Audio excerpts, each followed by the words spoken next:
Mic number 1 से गैर मुस्लिम भाई है तो वो अपना सवाल कर सकते हैं। जय जिनेन आदाब, मेरा नाम अरुण कुमार जैन है, मुर्शिदाबाद औरंगाबाद से आए हैं। मेरा क्वेश्चन है, जो नया मस्जिद बन रहा है और कब्रिस्तान है और ईदगाह है, उसमें मेरा मन हुआ है जो हम इसमें जमीन या पैसा रुपया दें, मेरा मन चाहता है, लेकिन उन लोग बोलते हैं कि हम लोग गैर मुसलमान से कोई चीज नहीं लेते हैं। क्यों? इस्लाम में लिखा हुआ है आदमी आदमी को प्यार करो। भाई का सवाल है कि वो चाहते हैं कि मस्जिद बनाने के लिए अपनी जमीन दे ईदगाह के लिए, और मुसलमान कहते हैं कि हम गैर मुसलमान की मदद नहीं लेते। क्यों? क्या इंसान भाई नहीं है? भाई साहब, गैर मुसलमान की मदद लेना इस्लाम में हराम नहीं है, लेकिन कुछ शराइत है कुछ चीजों के लिए। मिसाल के तौर पे मस्जिद बनाने के लिए कुछ शर्त है। मस्जिद बनाने के लिए एक मुसलमान अपनी ज़कात का पैसा भी नहीं दे सकता है।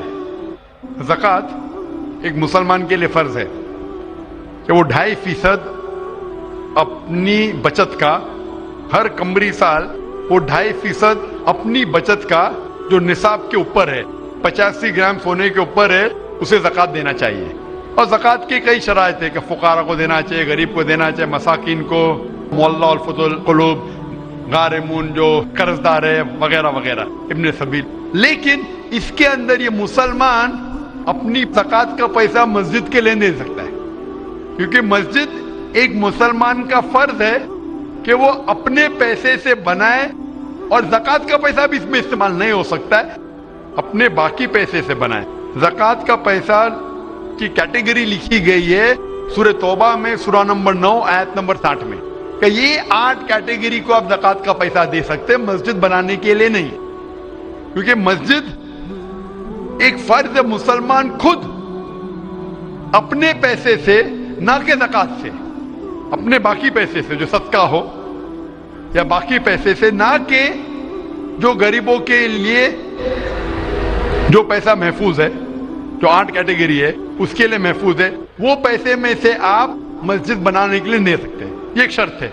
उसी तरीके से शर्त है कुरान मजीद की कि मस्जिद की देखभाल सिर्फ वो लोग करना चाहिए जो इस पे ईमान लाते हैं, जो इस बात में मानते हैं, जो ईमान लाते हैं और जो मानते और अपने अच्छे अपने पैसे से। तो अगर कोई गैर मुसलमान अगर इस पे ईमान नहीं लाता है तो मस्जिद के लिए इस्तेमाल नहीं किया जा सकता है।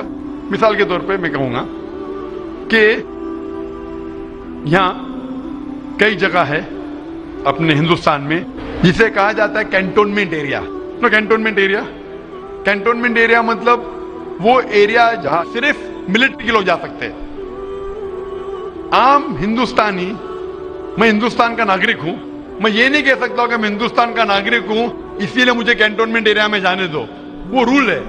कैंटोनमेंट एरिया में जाने के लिए फर्ज है क्या वो लोग जो अपनी पूरी जिंदगी देते हैं देश की हिफाजत करने के लिए, वो लोग को इजाजत है। आम आदमी कैंटोनमेंट एरिया में नहीं जा सकता है, ये उसूल है देश का। उसी तरीके से जो लोग ईमान लाते हैं मजहब पे और ज़कात के अलावा अपनी बाकी आमदनी के पैसे से मस्जिद बना सकते हैं, तो इसीलिए क्योंकि आप ईमान नहीं लेके आए तो मस्जिद बनाने के लिए आपके पैसे का इस्तेमाल नहीं हो सकता है। लेकिन बाकी खैरात की अलग बात है। अगर आप किसी को पैसा देते हैं, किसी को तालीम के लिए, मुसलमान को, तो हराम नहीं कि मुसलमान गैर मुसलमान का पैसा नहीं ले सकता है। सिर्फ मस्जिद के लिए शर्त है। तो कुछ चीजों के लिए शराइत है, बाकी चीजों के लिए नहीं। मिसाल के तौर पर आप कहना चाहते हैं कि मैं मेरे पैसों से कोई मुसलमान को पालना चाहता हूं, तो कोई मुसलमान आपके पैसे से तालीम हासिल करना उसके लिए हराम नहीं है, सिर्फ मस्जिद के लिए। अगर आप चाहते हैं कि आपका पैसा मस्जिद में इस्तेमाल हो तो पहले आपको मुसलमान बनना पड़ेगा, आपको ईमान लाना पड़ेगा, फिर ही आप, क्योंकि आप अगर जिस चीज में ईमान नहीं लेके आते, आप अगर ईमान नहीं लेके आते कि हमको एक ईश्वर को मानना चाहिए, हमको सलाह पढ़ना चाहिए, तो उसी तरीके से अगर आपको ईमान आ जाएगा کہ یہ مسجد صحیح عبادت کی جگہ ہے اور میں اس پہ یقین کرتا ہوں، پھر آپ کا پیسہ لے سکتے ہیں، ورنہ نہیں. Hope that answers the question.